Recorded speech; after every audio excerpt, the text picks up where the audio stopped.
সেদিন 7 জানুয়ারি 2005 হঠাৎ করেই ট্যাংরাটিলা গ্যাস বিস্ফোরণ, দাউ দাউ আগুনে পুড়ে সব ছাই। 8টা থেকে 8:30টার ভিতরে একটা বিকট শব্দ হয়েছে, আর এরকম আগুন এভাবে কম্পন সৃষ্টি হয়েছে, মানে ভূমিকম্প হচ্ছে আরো বড়।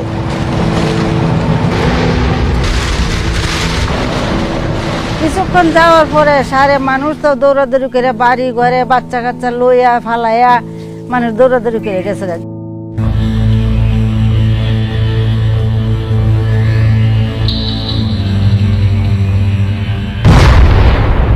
6 মাসের মধ্যেই 24 জুন আবারও বিস্ফোরণের বিকট শব্দ, পুড়ে ছারখার ট্যাংরাটিলার গাছ, পাহাড়, বন।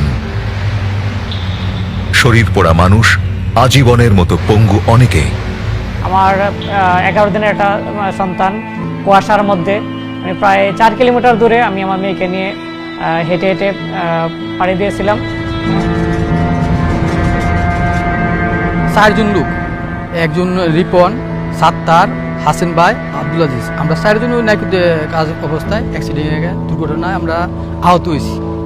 এবং আউটসাইডে মানে বাইরের একজন লোক এই যে রাস্তা দিয়ে হাঁটতে যেতেছিল সাইকেল নিয়ে, এই সময় সাইকেল আসছিল, সাইকেল দিয়ে রাস্তার পাশের থেকে আগুন লাগিয়ে দুর্ঘটনায় এর মুখ এবং হাত পা পুড়ে গেছিল। গোটা দেশের নজর গ্যাস বিস্ফোরণের খবরে, মানুষ আতঙ্কিত।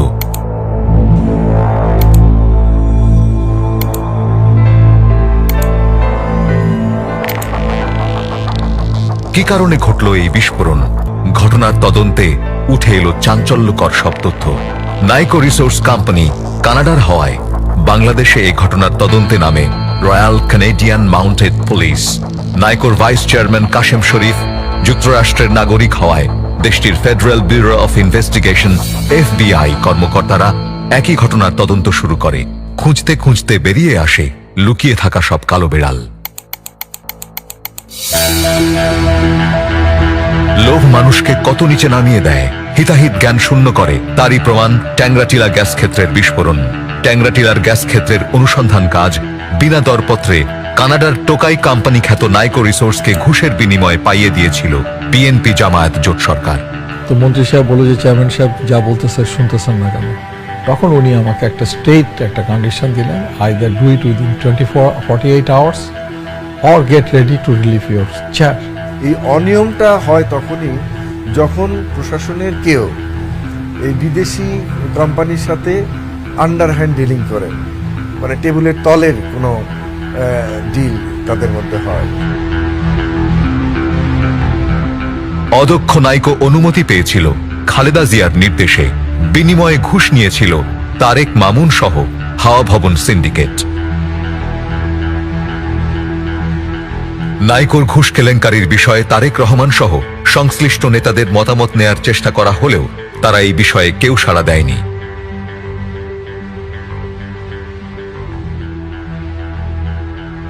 তেল গ্যাস অনুসন্ধান ও উত্তোলনের জন্য আন্তর্জাতিক দরপত্র আহ্বান করে বাংলাদেশ। 10টি কোম্পানি দরপত্রে অংশ নেয়, তাদের মধ্যে নাইকো রিসোর্স দরপত্রে অংশ নেয় এবং প্রতিযোগিতায় তারা দক্ষতার র্যাঙ্কিংয়ে সর্বশেষ 10 নম্বরে ছিল। শর্তে একতরফাভাবে ডিসকোয়ালিফাইড কন্ট্রাক্টর হিসেবে নাইকোর হাতে তুলে দেওয়া হয়। নাইকো তো এক্সপ্লোরেশনের জন্য কোয়ালিফাইড ছিল না। তো সেই নাইকোকে এই ট্যাংরাটিলা এই গ্যাস ফিল্ড দেওয়া হয়। সেইখানে তারা যে বিস্ফোরণটা হয়, এটা একটা কাকতালীয় ব্যাপার না, এটা হচ্ছে একটা ধারাবাহিকতার ব্যাপার। তবুও নাইকো রিসোর্স বাংলাদেশের ছাতক গ্যাস ক্ষেত্র থেকে গ্যাস উত্তোলনের প্রস্তাব দিয়ে পিছু লেগেছিল। সেজন্য নাইকো বাংলাদেশের রাষ্ট্রীয় কোম্পানি বাপেক্সের সাথে FOU স্বাক্ষর করে। এই চুক্তির মূল লক্ষ্য ছিল যেসব গ্যাস ক্ষেত্রের গ্যাস ফুরিয়ে গেছে বা যেসব গ্যাস ক্ষেত্র প্রান্তিক গ্যাস কূপে পরিণত হয়েছে সেখান থেকে আর কোনো গ্যাস পাওয়া যায় কিনা তা নাইকো ও বাপেক্স খতিয়ে দেখবে। এজন্য বিস্তারিত জরিপও চালাবে তারা। নাইকোকে এ প্রস্তাবটির বিষয়ে তৎকালীন জ্বালানি ও প্রধানমন্ত্রী শেখ হাসিনা 3টি নির্দেশনা দেন। 1. নাইকোর প্রান্তিক গ্যাস ক্ষেত্র উন্নয়নের প্রস্তাব গ্রহণ করা যেতে পারে। 2. এ ব্যাপারে বাপেক্স নাইকোর সাথে সমঝোতার বিষয়ে আলোচনা করতে পারে। 3.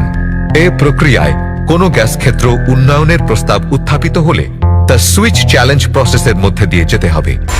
প্রথমে আপনাকে একটা জিনিস জানতে হবে যে নাইকোর এই যে অ্যাবান্ডেন্ট অ্যান্ড মার্জিনাল গ্যাস ফিল্ডের যে প্রস্তাবটা দিল, সে প্রস্তাবটা দিয়েছিল সুইচ চ্যালেঞ্জের ভিত্তিতে। সুইচ চ্যালেঞ্জ প্রক্রিয়ার নিয়মানুসারে নাইকো বাপেক্স যৌথ সমীক্ষা ও সমঝোতার ভিত্তিতে প্রান্তিক গ্যাস ক্ষেত্র চিহ্নিত ও নির্ধারণ করবে। তার ভিত্তিতে নাইকো উক্ত গ্যাস ক্ষেত্র উন্নয়নের প্রস্তাব দিলে উন্মুক্ত দরপত্র আহ্বান করা হবে। নাইকোর প্রস্তাবের চেয়ে দরপত্রে অন্য কেউ আকর্ষণীয় প্রস্তাব দিলে সেই প্রস্তাবই গৃহীত হবে। সেক্ষেত্রে নাইকো ইজারা পাবে না, কিন্তু বাস্তবে নাইকো বড় এক ষড়যন্ত্রের প্রস্তুতি নেয়। পরিত্যক্ত গ্যাস ক্ষেত্রের জরিপে কানাডার রাষ্ট্রীয় সংস্থা কানাডিয়ান ইন্টারন্যাশনাল ডেভেলপমেন্ট অথরিটি সিডার অর্থায়নের কথা থাকলেও এফবিআই তদন্ত বলছে বাস্তবে এই অর্থ দিয়েছিল নাইকো। জরিপ শেষে নাইকো জানায় ছাতকের ট্যাংরাটিলা ও ফেনী গ্যাস ক্ষেত্র থেকে তারা গ্যাস উত্তোলন করতে চায়। নাইকো কাগজে ট্যাংরাটিলা ও ফেনী গ্যাস ক্ষেত্র দুটিকে পুরনো ও পরিত্যক্ত প্রান্তিক গ্যাস ক্ষেত্র হিসেবে দেখায়। কিন্তু নাইকোর সব দুরভিসন্ধি ভেস্তে যায় বাপেক্স ও তৎকালীন প্রধানমন্ত্রী শেখ হাসিনার বেঁকে বসায়। বিনা দরপত্রে পরিত্যক্ত গ্যাসকূপ হিসাবে ছাতক ও কামতাকে দেখানোর দাবি জানায় নাইকো। তাদের এই প্রস্তাবকে না বলে দেন প্রধানমন্ত্রী শেখ হাসিনা। বাপেক্স চিঠির মাধ্যমে নাইকোকে জানায় ট্যাংরাটিলা গ্যাস ক্ষেত্রটি পরিত্যক্ত বা পুরনো নয়, এটি থেকে কখনো গ্যাসই উত্তোলন করা হয়নি, তাই এটিকে পরিত্যক্ত দেখানো সম্ভব নয়। তথ্য বলে যে তারা তখন থেকে শুরু করেছিল এবং আওয়ামী লীগ সরকার সেটা করেনি বা দেয়নি তাদেরকে। আমি নিশ্চিত যে এই দুটো কারণ হয়তো কাজ করেছে। একটি হচ্ছে এটা আসলে প্রান্তিক কোনো ফিল্ড না, এটা একেবারে নতুন ফিল্ড বলা যেতে পারে। সুতরাং প্রান্তিক ফিল্ডের যে সুবিধাদি আছে ব্যবহার করার বা উৎপাদনের, সেটা যদি একটা ভার্জিন ফিল্ডে দেওয়া হয় তাহলে অবশ্যই অনেক বেশি প্রফিট করার সুযোগ থাকে। এটা একটা কারণ হতে পারে। আর দুই নম্বর, যেটা এর আগ পর্যন্ত আমরা দেখেছি যে বিডিংয়ের মাধ্যমে আমরা সব বড় ধরনের চুক্তি দিয়েছি, বিশেষ করে তেল গ্যাস অনুসন্ধান উৎপাদনের যে চুক্তি সেটা আমরা দিয়েছি। সেখানে হয়তো যেহেতু এটা আনসলিসিটেড এসেছিল, আমার ধারণা সেটাও একটা কারণ হতে পারে যে তাদেরকে কেন দেওয়া হয়নি। 2001 সালের অক্টোবরে রাজনীতির পালাবদলে ক্ষমতায় ফেরে বিএনপি জামায়াত জোট। নতুন সরকারের জ্বালানি প্রতিমন্ত্রী হন AKM মোশাররফ হোসেন। বিএনপি ক্ষমতায় আসার পর ফের নাইকো দৌড়ঝাঁপ শুরু করে। জ্বালানি প্রতিমন্ত্রীর কাছে নাইকো হাজির হয় ষড়যন্ত্রের নতুন নকশা নিয়ে। 2002 সালের 8 জুলাই নাইকো আবারও ছাতক, ফেনী ও কামতা গ্যাস ক্ষেত্র থেকে গ্যাস উত্তোলনের জন্য বাপেক্সের কাছে বাপেক্স নাইকো জয়েন্ট ভেঞ্চার JVA গঠনের প্রস্তাব দেয়। 2002 সালের 8 আগস্ট বাপেক্সের তৎকালীন MD মকবুল ইলাহি চিঠি দিয়ে এক কথায় জানিয়ে দেন ছাতক গ্যাস ক্ষেত্রের ব্যাপারে বাপেক্স নাইকো JVA করার কোনো সুযোগ নেই। বাপেক্সের প্রত্যাখ্যানের পর নাইকো বিএনপির উপর মহলে রাজনৈতিক যোগাযোগ শুরু করে। খালেদা জিয়ার ছেলে তারেক রহমান, তার ঘনিষ্ঠ বন্ধু ও ব্যবসায়িক অংশীদার গিয়াস আল মামুন, জ্বালানি ও খনিজ সম্পদ প্রতিমন্ত্রী AKM মোশাররফ হোসেন, বিএনপিপন্থী ব্যবসায়ী সেলিম ভূঁইয়া, খালেদা জিয়ার মুখ্য সচিব কামাল সিদ্দিকী, পেট্রো বাংলার চেয়ারম্যান সহ বিশাল একটি অংশের সাথে যোগাযোগ শুরু হয়। মূলত ভারতের BJ সার্ভিসের ব্রাউন অ্যান্ড জ্যাকসনে কর্মরত থাকা অবস্থায় বাংলাদেশি বংশোদ্ভূত মার্কিন নাগরিক কাশেম শরীফের সাথে নাইকোর রবার্ট ওলসনের পরিচয় হয়। রবার্ট ওলসন বাংলাদেশের জ্বালানি খাতে নাইকোকে কাজ পাইয়ে দেওয়ার প্রস্তাব দেয় কাশেম শরীফকে। এ প্রস্তাবে কাশেম শরীফ কালো টাকা সাদা করার জন্য যুক্তরাজ্যের জার্সিতে স্ট্রাটাম ডেভেলপমেন্ট লিমিটেড নামে একটি কোম্পানি গঠন করেন, যার ব্যবস্থাপনা পরিচালক ছিলেন তিনি নিজেই। এই কোম্পানির ব্যাংক হিসাব খোলা হয় সুইজারল্যান্ডের সবচেয়ে বড় বেসরকারি ব্যাংক ইউনিয়ন ব্যাংকে প্রিভিতে। নাইকো রিসোর্সের সদর দপ্তর কানাডায় হলেও বাংলাদেশে কাজ করার জন্য পৃথক একটি কোম্পানি খোলা হয় বার্বাডোসে। নাম রাখা হয় নাইকো রিসোর্স বাংলাদেশ।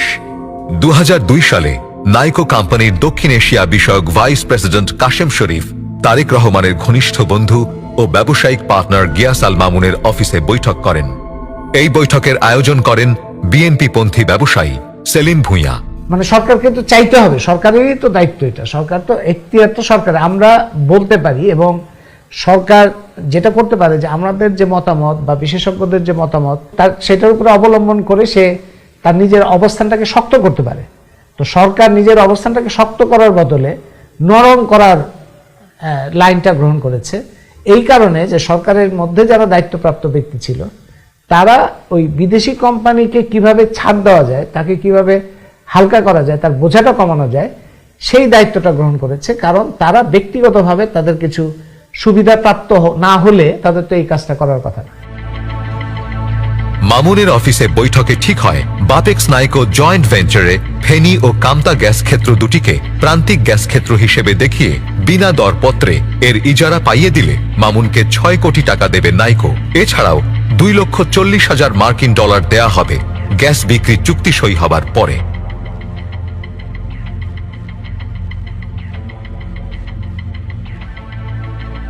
এই কন্ট্রাক্টটা আপনাকে কেন দেয়া হলো? কিভাবে নাইকো আপনাকে টাকা দিল এই কন্ট্রাক্টটার জন্য? এই পয়েন্টটাই জানতে চাচ্ছে যে আপনার পাওয়ারটা কোথায়। ইদার তারেক রহমান বা প্রাইম মিনিস্টারের সাথে কন্ট্রাক্ট বা কথা হয়েছে কিনা। আমার পাওয়ারের 50 ভাগ হচ্ছে আমি তারেক রহমানের বন্ধু, আর বাকি 50 ভাগ হচ্ছে, ধরেন আপনি এই চেয়ারটা হোল্ড করে আছেন, নাইকো প্রজেক্ট আপনার টেবিলে আসলো, ধরেন 3টা প্রজেক্ট আসছে, আপনি এই কারণে মিস্টার কবির থেকে টাকা নিচ্ছেন। যদি মিস্টার কবির আপনাকে 1 টাকা দেয় তাহলে আমি কেন নেব না? আমি নেব 1 টাকা অথবা 1 টাকার 25 ভাগ। আর অবশ্যই দেশের 50 ভাগ মানুষ তারেক রহমানের বন্ধু হিসেবে আমাকে চেনে। এই হচ্ছে স্ট্যান্ডার্ড চার্টার্ড ব্যাংকের চেক, এই হচ্ছে আপনার নাম, এই হচ্ছে আপনার স্বাক্ষর 7 জানুয়ারি। শিওর? ইয়েস, 1,08,00,000। এই ডকুমেন্টগুলো ঠিক আছে, ডকুমেন্টগুলো আমার। কারণ যখন মামলা করা হয়েছিল কানাডার আদালতে প্রমাণিত হয়েছে যে নাইকো ঘুষের বিনিময়ে সে তার জয়েন্ট ভেঞ্চার এগ্রিমেন্ট করে ট্যাংরাটিলা গ্যাস ফিল্ড সহ 2টো গ্যাস ফিল্ডের খননের কাজ পেয়েছিল। তার আগে বলতে হয় যে সে নিজে পয়সা দিয়ে নিজে অযাচিতভাবে এই 2টা gas field, Tengratila gas field এবং সাতক ইস্ট ভার্জিন গ্যাস ফিল্ড ছিল, নতুন গ্যাস ফিল্ড ছিল, অনুসন্ধানযোগ্য গ্যাস ফিল্ড ছিল, তা সত্ত্বেও এটা তুলে দেওয়া হয় এবং এটা তুলে দেওয়ার জন্য প্রসিডিওর নামক একটা দলিল পদ্ধতি খাড়া করা হয়। এরপর 2003 সালের 16 অক্টোবর নাইকোর শর্ত অনুযায়ী বিনা দরপত্রে গ্যাস ক্ষেত্রগুলোর ইজারা বিষয়ে নাইকো বাপেক্স চুক্তি সই করা হয়। প্রথম নাইকোর সাথে যে চুক্তিটা করা হয়েছে 2003 সালে, তখন যে সরকার দেশের শাসনভার ছিল তাদের মন্ত্রণালয়ের যে সমস্ত কর্তা ব্যক্তি ছিলেন তাদের সাথেই নাইকোর যোগসাজশটা হয়েছে এবং তখন এই যোগসাজশের মাধ্যমে এই চুক্তিটা করা হয় ব্যক্তি স্বার্থে, জাতীয় স্বার্থে এটা করা হয়নি। বাংলাদেশের অভ্যন্তরেই দেশের অন্যতম সম্ভাবনাময় একটি গ্যাস ক্ষেত্র বিদেশি বেনিয়াদের কাছে মীর জাফরের মতো তুলে দেওয়ার ষড়যন্ত্র সফল হয়। যে ভাগবাটোয়ারার নীল নকশা তৈরি হয়েছিল সেই 1997 সালে। 27 জুলাই 1997 নাইকো রিসোর্স বাংলাদেশের সঙ্গে স্টারডাম ডেভেলপমেন্ট লিমিটেডের একটি 14 মাসের চুক্তি সই হয়। চুক্তিতে বলা হয় যৌথ অংশীদারিতে নাইকোর মালিকানা কমপক্ষে 50% থাকতে হবে। 26 সেপ্টেম্বর 2000 সালের মধ্যে স্টারডাম নাইকোর সঙ্গে বাপেক্সের জয়েন্ট ভেঞ্চার চুক্তি করিয়ে দেবে। এতে প্রাথমিকভাবে স্টারডাম ডেভেলপমেন্ট লিমিটেডকে $4 মিলিয়ন দেয়া হবে। খনির প্রমাণিত মজুদের প্রতি 1000 ঘনমিটার গ্যাসের জন্য স্টারডামকে আরো 3 সেন্ট করে দেবে নাইকো। এই হিসেবে তখনকার ডলারের দামে প্রায় 100 কোটি টাকা দেয়ার চুক্তি হয় নাইকোর সঙ্গে স্টারডামের। তারই একটি বড় অংশ যাওয়ার কথা ছিল তারেক রহমান ও হাওয়া ভবনের সিন্ডিকেটের হাতে। নাইকোর তত্ত্বাবধানে গ্যাস উত্তোলনের সময় পরপর 2বার বিস্ফোরণ ঘটলে দেশের বিশেষজ্ঞ মহল প্রতিষ্ঠানটির অদক্ষ খনন প্রক্রিয়াকে এই দুর্ঘটনার জন্য দায়ী করেন আর নাইকোর কাছ থেকে ক্ষতিপূরণ আদায়ের দাবি তোলেন। আমরা দেখলাম যে ট্যাংরাটিলায় যখন এই বিস্ফোরণটা হয় তখন আমরা সেখানে গেলাম এবং সেগুলি নিয়ে ক্ষতিপূরণ এবং সেখানে এই ধরনের চুক্তি বাতিল করা, এগুলো আমাদের দাবি ছিল। তো সেইখানে দেখা গেল যে সরকারের যে তদন্ত কমিটি, সেই তদন্ত কমিটি এত কম ক্ষতি দেখালো যার কম আর দেখানো সম্ভব না। নাইকো ছাতক গ্যাস ক্ষেত্রে প্রথম বিস্ফোরণ ঘটায় 2005 সালের 7 জানুয়ারি, আর সে বছরই 15 মে জ্বালানি প্রতিমন্ত্রী AKM মোশাররফ হোসেনকে একটি গাড়ি উপহার দেওয়া হয়।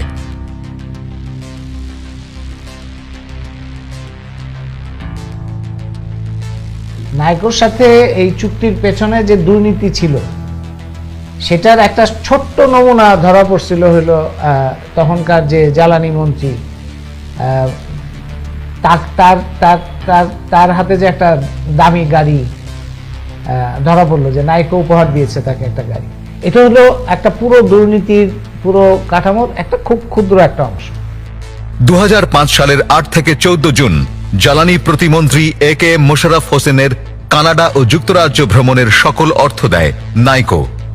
2005 সালের 15 জুন নাইকো কেলেঙ্কারির জন্য AKM মোশাররফ হোসেন পদত্যাগ করেন। এরই মধ্যে ছাতক গ্যাস ক্ষেত্রে 2005 সালের 24 জুন নাইকো দ্বিতীয়বার বিস্ফোরণ ঘটায়। 2005 সালে বাংলাদেশ পরিবেশ আইনজীবী সমিতি বেলা জনস্বার্থে উচ্চ আদালতে রিট দায়েরের মাধ্যমে মামলা করে বাপেক্স ও নাইকোর বিরুদ্ধে। 2008 সালে বিস্ফোরণের কারণে নাইকোর কাছে 746.5 কোটি টাকা ক্ষতিপূরণ দাবি করে পেট্রোবাংলা। এটা উপর থেকে বন্ধ করে দেওয়া হয়েছে, কিন্তু এটা ভূগর্ভে মাটির নিচে ছড়িয়ে ছিটিয়ে বিভিন্ন জায়গায় মানে অউত্তোলনযোগ্য অবস্থায় পড়ে আছে, মানে বিভিন্ন পকেট ফর্ম করে পড়ে আছে। তো সুতরাং আমরা পুরো গ্যাসের যে হিসাবটা যদি ধরি, যে ওই গ্যাস স্তরে কতটা গ্যাস ছিল, পুরোটা যদি ক্ষতিগ্রস্তের মধ্যে ধরি, তাহলে হিসাবটা 750 কোটি টাকার মধ্যে সীমাবদ্ধ থাকে না, এটা অনেক বেশি ইয়ে হয়। এবং তাছাড়াও আপনার ওই পরিবেশের যে ক্ষতিটা হয়েছে, সেই ক্ষতিটা নিরূপণের জন্যও যে সমস্ত উপাদান, সেখানেও সরকারি উপাদানের মধ্যে আমার মনে হয় গরমিল আছে। তারা ওই বিদেশি কোম্পানিকে কিভাবে ছাড় দেওয়া যায়, তাকে কিভাবে হালকা করা যায়, তার বোঝাটা কমানো যায়, সেই দায়িত্বটা গ্রহণ করেছে। কারণ তারা ব্যক্তিগতভাবে তাদের কিছু সুবিধা প্রাপ্ত না হলে তাদের তো এই কাজটা করার কথা না। সেই কারণে তারা সবসময় ক্ষতি কম দেখানোর চেষ্টা করেছে এবং সেটাও আদায় করার জন্য যথাযথ পদ্ধতি গ্রহণ করে। 2008 সালে দুদক খালেদা জিয়া সহ একাধিক ব্যক্তির বিরুদ্ধে মামলা করে। 2010 সালে বাংলাদেশ এনভায়রনমেন্টাল লয়ার্স অ্যাসোসিয়েশন বা বেলার করা রিট মামলায় উচ্চ আদালত নাইকোর গ্যাসের মূল্য দেয়া থেকে বিরত থাকার নির্দেশ দেয় বাপেক্সকে।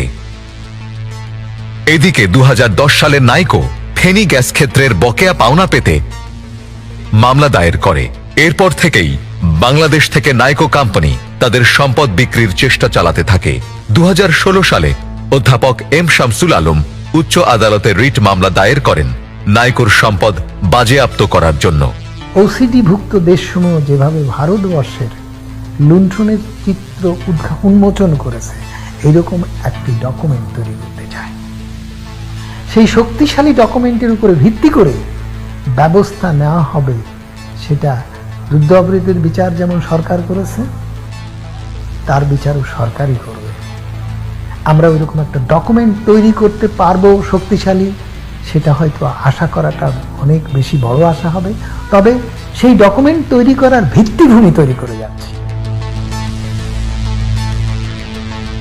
মোটা অঙ্কের ঘুষ দিয়ে বাংলাদেশের 3টি গ্যাস ক্ষেত্র বিনা দরপত্রে পাওয়া কানাডীয় নাইকোর ঘুষ কেলেঙ্কারির সঙ্গে খালেদা জিয়া, তারেক রহমান, সাবেক আইনমন্ত্রী মওদুদ আহমদ, সাবেক জ্বালানি প্রতিমন্ত্রী AKM মোশাররফ হোসেন, ব্যবসায়ী গিয়াস আল মামুন সহ বিএনপি নেতাদের নাম রয়েছে প্রথমেই। এ সংক্রান্ত একটি মামলায় ঢাকার আদালতে যে 11 জনের বিচার চলছে, তারাও বিএনপির নেতা। নাইকো শুধু বিএনপির তারেক রহমান ও তার সিন্ডিকেটকেই ঘুষ দেয়নি, সেদিন তারা দেশের গণমাধ্যমকেও কিনে নেয়। নাইকোর পক্ষে লেখার জন্য একজন দৈনিক পত্রিকার সম্পাদককে ভাড়া করা হয়। সেই সম্পাদক 17 জন সাংবাদিককে ভাড়া করেন নাইকোর পক্ষে লেখার জন্য। এ সবই উঠে এসেছে বিদেশি গোয়েন্দাদের তদন্তে। তবে মিডিয়ার এসব ব্যক্তির বিরুদ্ধে কোনো মামলা হয়নি। Royal Canadian Mounted police RCMP বার্বাডোজে নিবন্ধিত অঙ্গ প্রতিষ্ঠান নাইকো বাংলাদেশের অর্থ দেওয়া ও কার্যক্রম কানাডার corruption of foreign public official অ্যাক্টের লঙ্ঘন করেছে কিনা তা খুঁজে বের করতে তদন্ত শুরু করে। একই বিষয়ে পৃথক তদন্ত করেছিল মার্কিন গোয়েন্দা সংস্থা federal bureau of investigation FBI। RCMP এবং FBI এর প্রতিবেদনে এসব ব্যক্তির নাম উঠে আসে। 2003 সালের 16 অক্টোবর নাইকো বাপেক্স জয়েন্ট ভেঞ্চার চুক্তির আড়ালের ঘটনা প্রবাহ উঠে আসে বিদেশি গোয়েন্দাদের তদন্তে। স্টারডামের ব্যবস্থাপনা পরিচালক কাশেম শরীফকে তার সুইজারল্যান্ডের ব্যাংক হিসাবে নাইকো রিসোর্স বার্বাডোস থেকে 2003 সালের 21 অক্টোবর 29,30,000 মার্কিন ডলার দেওয়া হয়। এই অর্থ কাশেম শরীফ নিজে রাখেন ও মামুন সহ বিভিন্ন ব্যক্তিকে দেন। 31 অক্টোবর 2003 সালে ফজলে আকবর সিদ্দিকীর অ্যাকাউন্টে যায় প্রায় 20,000 মার্কিন ডলার। FBI এর প্রতিবেদনে তাকে তৎকালীন প্রধানমন্ত্রী খালেদা জিয়ার মুখ্য সচিব কামাল সিদ্দিকীর ভাই মনে করা হয় বলে উল্লেখ করা হলেও কানাডীয় তদন্তকারীদের প্রতিবেদনে বলা হয়েছে কাশেম শরীফ তাকে মামুনের সঙ্গে যুক্ত ব্যক্তি হিসেবে চিহ্নিত করেছেন। FBI এর প্রতিবেদনে উল্লেখ করা হয়েছে কাশেম শরীফের কাছ থেকে বাবুল গাজী নামের এক ব্যক্তির অ্যাকাউন্টে অর্থ গেছে, যা আসলে তৎকালীন প্রধানমন্ত্রী খালেদা জিয়াকে প্রভাবিত করতে মুখ্য সচিব কামাল সিদ্দিকীর জন্য পাঠানো হয়েছিল। বাবুল গাজী ছিলেন হাওয়া ভবন সিন্ডিকেটের অন্যতম একজন। বাবুল গাজী ষষ্ঠ জাতীয় সংসদ নির্বাচনে পিরোজপুর থেকে বিএনপির প্রার্থী হয়ে স্বল্পকালীন সময়ের জন্য সংসদ সদস্য হয়েছিলেন। বাংলাদেশের আইন মন্ত্রণালয়ের নিয়মানুসারে যে কোনো চুক্তি বিদেশিদের সঙ্গে হলে সেক্ষেত্রে মন্ত্রণালয়ের ভেটিং নেওয়া বাধ্যতামূলক। নাইকো ও বাপেক্সের জয়েন্ট ভেঞ্চার JVA চুক্তিটি বৈধ না অবৈধ তা মতামত নিতে আইন মন্ত্রণালয়ে পাঠানো হয়। চুক্তিটি আইন মন্ত্রণালয়ে যাওয়ার পর মওদুদ আহমদ তার নিজের ল ফার্ম মওদুদ অ্যাসোসিয়েটসের কাছে মতামত নিতে পাঠান। ফলশ্রুতিতে মতামত আসে এই চুক্তি করা যাবে। আইনমন্ত্রী মওদুদ আহমেদের নিজের ল ফার্ম থেকে সরাসরি নাইকোকে এই আইনি সেবা দিয়ে টাকা নেওয়াটা ছিল কনফ্লিক্ট অফ ইন্টারেস্ট। গুলশানস্থ আমেরিকান এক্সপ্রেস ব্যাংকে আইনমন্ত্রী মওদুদ আহমেদের অ্যাকাউন্টে 40 লাখ টাকা নাইকো থেকে জমা দেওয়া হয়, যে টাকা চলে যায় যুক্তরাষ্ট্রে আইনমন্ত্রীর স্ত্রীর কাছে।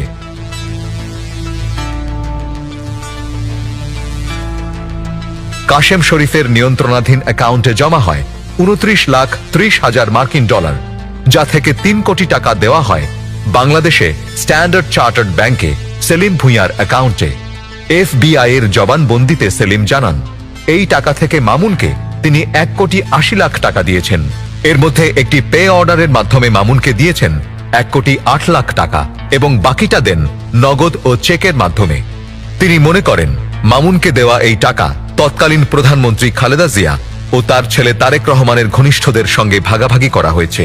সেলিম আরও জানান মোশাররফ হোসেনকে একই অ্যাকাউন্ট থেকে দেওয়া হয় 60 লাখ টাকা এবং নিজের লবিং ফি হিসেবে বাকি 60 লাখ টাকা তিনি রাখেন।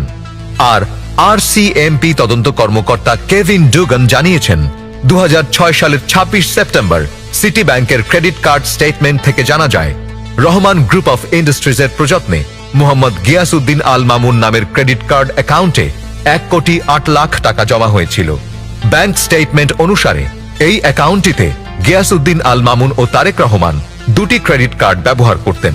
সেই ক্রেডিট কার্ড দিয়ে তারেক রহমান ব্যাংকক, সিঙ্গাপুর ও মালয়েশিয়াতে কেনাকাটা করেছেন। কানাডা পুলিশের এই তদন্ত কর্মকর্তা মামুনকে কারাগারে জিজ্ঞাসাবাদ করেছিলেন কেন তিনি নিজের নাইকোর দেয়া অর্থের বেশিরভাগটা রেখেছেন। তা ব্যাখ্যা করতে গিয়ে তিনি বলেছিলেন বেশিরভাগ টাকা মামুন নিজের কাছে রেখেছেন কারণ তারেক রহমান তার সঙ্গে আছেন। স্টারডামের সুইস ব্যাংকে জমা পড়া অর্থের একটি অংশ যায় টোকিওর UNIQA কর্পোরেশনে। 2003 সালের 29 নভেম্বর সেলিম ভুঁইয়ার অ্যাকাউন্টে SM সুলতানা নামের একজনের অ্যাকাউন্ট থেকে 1,07,54,300 টাকা জমা হয়। 2003 সালের 11 নভেম্বর হংকংয়ের HSBC ব্যাংকে থাকা জব্বার আব্দুল মজিদ নামের এক ব্যক্তির অ্যাকাউন্টে যায় প্রায় $57,000, কিন্তু লেনদেনের তথ্য থেকে জানা যায় তা ফেরত আসে 2003 সালের 17 নভেম্বর। ওই দিনই ওই অর্থ DBTC ও আমেরিকাসের নিউ ইয়র্ক শাখায় থাকা একটি অ্যাকাউন্টে পাঠানো হয়, যার প্রাপক জামাল শামসি। তিনি ঢাকার একটি মানি এক্সচেঞ্জ প্রতিষ্ঠানের মালিক। আদতে এ অর্থের প্রকৃত মালিক ছিলেন গিয়াসউদ্দিন আল মামুনের ভাই সংসদ সদস্য হাফিজ ইব্রাহিম। তিনি বিএনপির ওই আমলে দুটি সংসদীয় স্থায়ী কমিটির সদস্য ছিলেন। লোভ আর আদর্শহীন ব্যক্তি স্বার্থের রাজনীতির কুফলের দুর্ভোগ শেষ পর্যন্ত দেশের জনগণকে পোহাতে হয়। আমি কোনো কর্ম করতে পারি না, কাজ করতে পারি না, এইগুলি ভালো করে শুকায়ও না। তারপর আমি 1 বছর যাবৎ এই কোনো কাজ করতে পারি না। এই আটটা এইভাবে রয়েছিল, কোনো মুড করতে পারি না, অবশ হয়ে গেছে, মতো হয়ে গেছে গা। 2 বছর পরে মনে করেন 25 বছর হয়েছে। তখন আমার পরিবার আছে, আমার ভাইটাই আছে, ভাই বি আছে, তারা পাত্রী দেখতে গেলে বলে যে এর মাথার এই যে চুল নাই, তারপরে হাত পুরা, এর শারীরিক অক্ষম হতে পারে, তার কাছে বিয়ে শাদী দিলে আমরা আর কি এত কাজকর্ম করতে পারবো না। 100 টাকা খরচ হচ্ছে বিদেশি কোম্পানি বা আমদানি নির্ভর কাজের জন্য, সেখানে জাতীয় সংস্থাকে যদি সক্ষমতা দাঁড় করানো হতো 1 টাকায় সেটা সম্ভব হতো। তার সুবিধাটা কে পেত? সুবিধা পেত জনগণ পেত, এবং উৎপাদনশীল খাতগুলো পেত, শিল্প খাত পেত, কৃষি খাত পেত, এবং মানুষজনের বিদ্যুৎ এবং গ্যাসের জন্য যে ক্রমান্বয়ে বেশি দাম দেওয়া সেটা দিতে হতো না। আমার ক্ষতি হয়েছিল, ওই যে এরিয়াটা দেখতেছেন এই এরিয়াটা পুরাটি আমার, এটা পুরা বিধ্বস্ত হয়েছে। এখানে বাগান ছিল, আমি প্রতি বছর বাগানের থেকে আমি প্রায় 3 থেকে 4 লক্ষ টাকা বিক্রি করতাম। ওই ফসলটা আমার পুরাটাই বিধ্বস্ত হয়েছে, যে কারণে আমি এখন পর্যন্ত এটা কিছুই হয় না। বিএনপি জামায়াত জোট সরকারের এই দুর্নীতির খেসারত যেমন ট্যাংরা টিলার সাধারণ মানুষ দিয়ে চলেছেন, তেমনি দেশকে হারাতে হয়েছে কোটি কোটি টাকার খনিজ সম্পদ।